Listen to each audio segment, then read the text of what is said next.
সুপ্রিয় দর্শক, আসসালামু আলাইকুম। আপনাদের সবাইকে স্বাগত জানাচ্ছি এখনকার আলোচনায়। আপনাদের সঙ্গে আছি আমি সিরাজুল ইসলাম। দর্শক, ইরানকে কেন্দ্র করে অনেকগুলো ঘটনা আছে, খুবই গুরুত্বপূর্ণ ঘটনা। যেমন আমেরিকা কিন্তু ইরানের উপরে নতুন করে হামলা চালিয়েছে। ইরানের অন্তত 3টি শহরে হামলা চালিয়েছে আমেরিকা, এবং কিশ দ্বীপে একটি বেসামরিক পরিবারের 3 সদস্য, স্বামী স্ত্রী এবং তাদের 2 বছরের একটি মেয়ে মারা গেছে। এরপরে সৌদি আরবে প্রিন্স সুলতান এয়ারবেজে হামলা হয়েছে, সেখানে ক্ষেপণাস্ত্র হামলা হয়েছে। এছাড়া সৌদি আরব ইরাকের উপর হামলা চালিয়েছে। ইরাকের প্রতিরোধকামী সংগঠন এর প্রতিশোধ নেওয়ার ঘোষণা দিয়েছে। ইরাকে যে হামলা চালিয়েছে সৌদি আরব এবং আমেরিকা মিলে, তাতে তো ইরানের আইআরজিসির 4 সদস্য তারা কিন্তু মারা গেছে।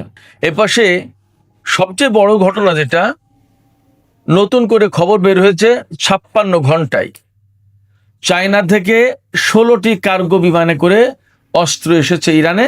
তার ভেতরে সবচেয়ে বেশি গুরুত্বপূর্ণ যে অস্ত্র, সেটি হচ্ছে কাঁধে রেখে ফায়ার করা যায় এরকম ছোট মিসাইল লঞ্চার, যে মিসাইল লঞ্চারগুলো ইরানের জন্য এই মুহূর্তে খুবই কার্যকরী হবে।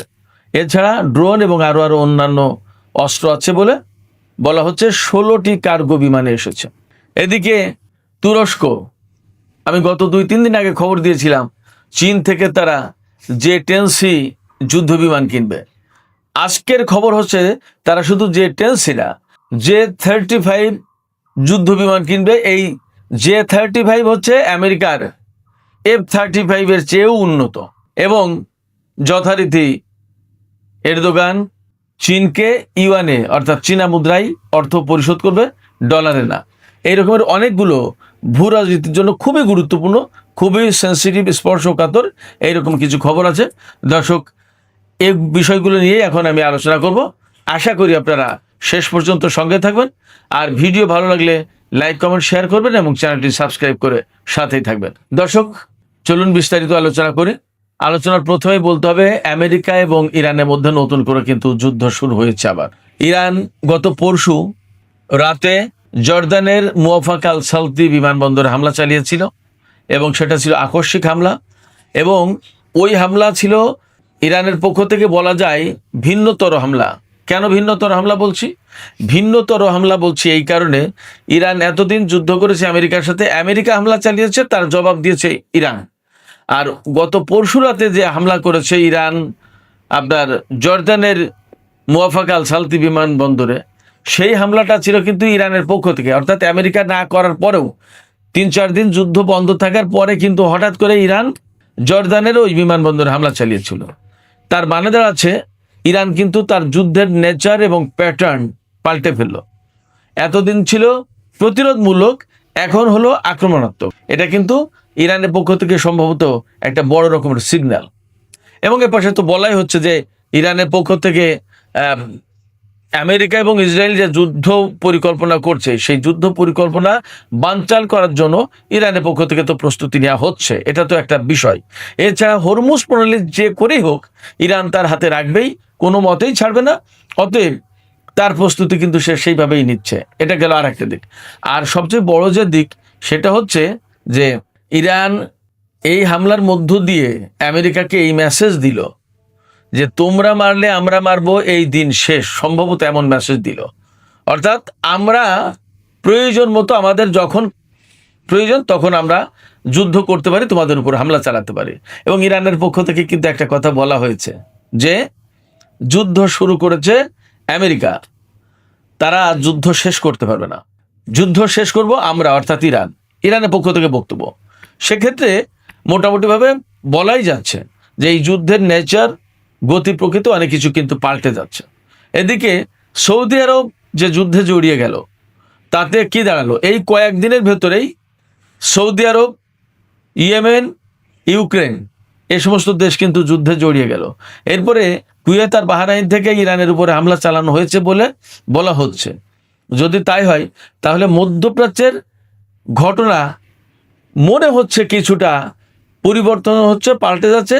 হয় মধ্যপ্রাচ্যের এই মুসলিম দেশগুলো, আরব দেশগুলো ইরানের বিরুদ্ধে শক্ত অবস্থান নিতে যাচ্ছে, আর না হয় অন্য কোনো খেলা খেলছে, যার কারণে হয়তো, আমি জানি না এটা এমন হতে পারে কিনা, তাদের কৌশল কিনা, যে যেভাবে হোক আরো ইরানকে আরো উত্তেজিত করে আরো হামলা চালিয়ে মধ্যপ্রাচ্যে আমেরিকার অবস্থানটাকে একেবারে জিরো করে ফেলার ব্যবস্থা।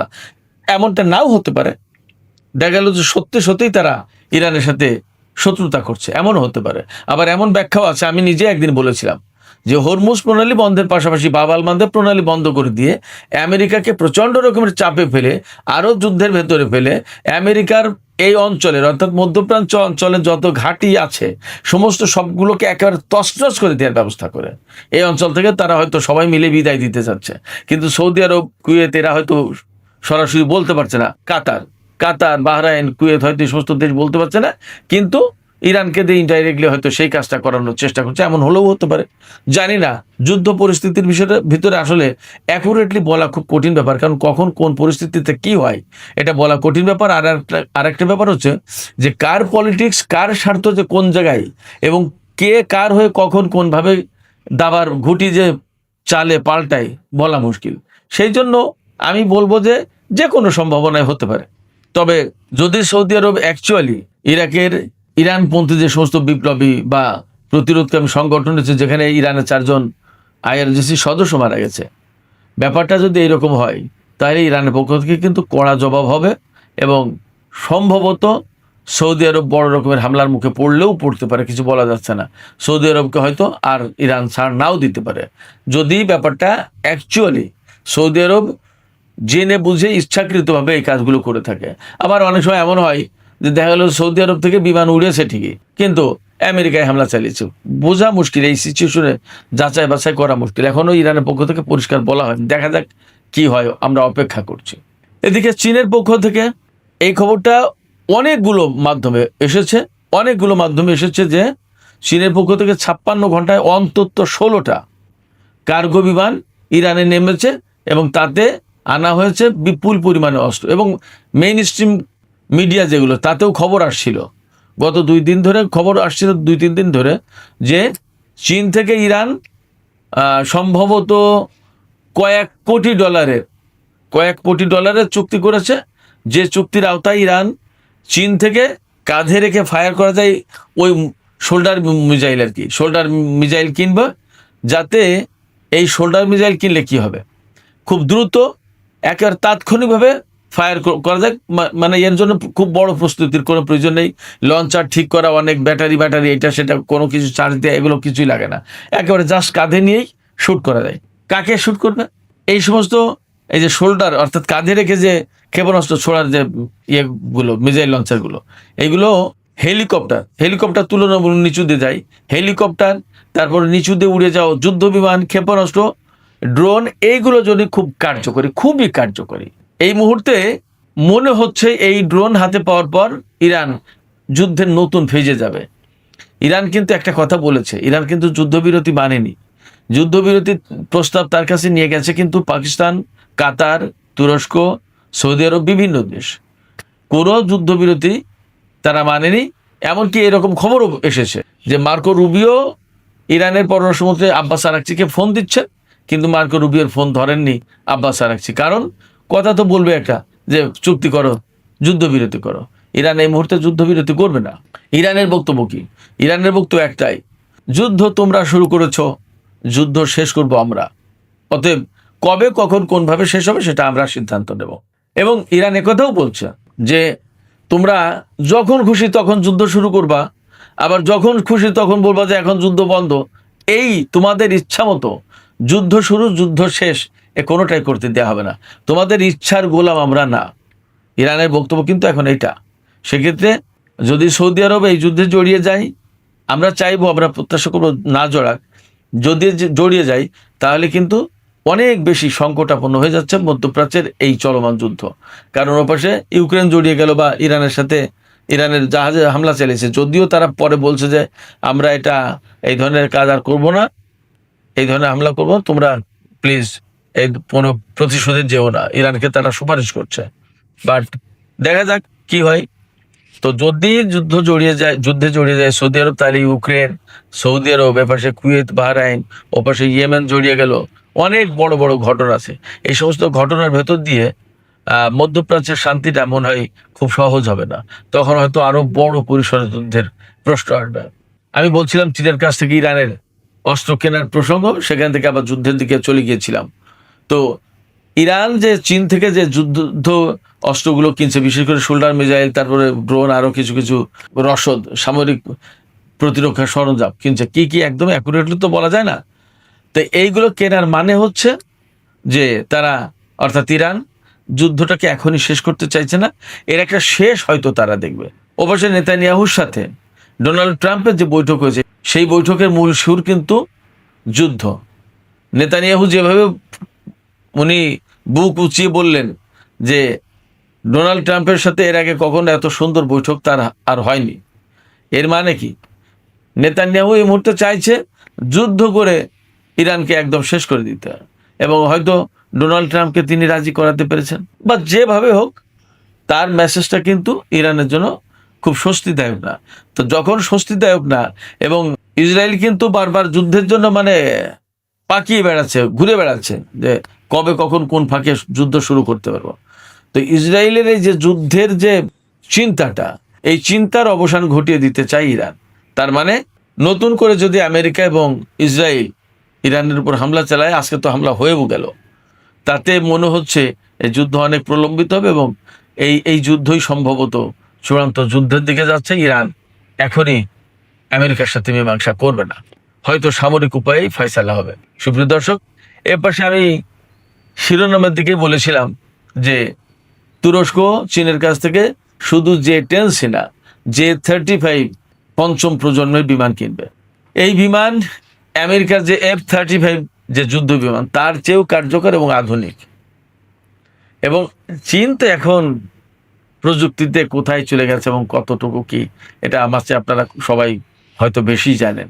অতএব চীনের যে J-10C বিমান, ভারতের বিরুদ্ধে যুদ্ধে চীন দেখিয়েছিল এর কার্যকারিতা, সেই J-10C বিমান শুধু কিনবে না, J-35 চীনের হাতে সবচেয়ে আধুনিক যে বিমানটা, সেই বিমানও কিনবে তুরস্ক, এমন খবরই পাওয়া যাচ্ছে।